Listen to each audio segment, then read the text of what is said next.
This is a quick overview of the USB sort of network hub.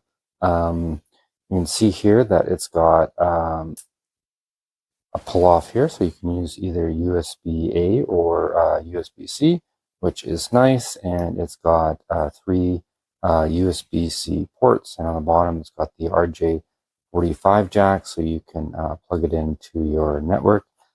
This is the box that it came in. It came with a driver disc, but it's a little bit funny because if you don't have an RJ45 port, you're probably not going to have a USB drive CD reader either.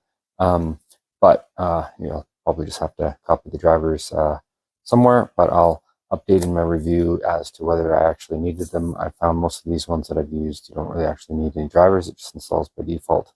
One great thing about this design, I think, is I can plug this into my laptop here, into the USB-C, and that'll probably give me, sort of the maximum speed and power, etc. But the problem is, this particular laptop, it only has one USB-C, and this is also used for charging, and I'm pretty much always going to have to keep this sucker plugged in. So if I don't want to sacrifice that port, I can always just put this top on and then plug it into the USB-A, which is quite nice. It's pretty handy. Overall, I should say that the build feels pretty good. This is all kind of like aluminum here. The rest is kind of like plastic on the top, but you'll see that it has like this nice threaded cable. And I really like the fact that this adapter is connected, so you don't have to worry about losing it.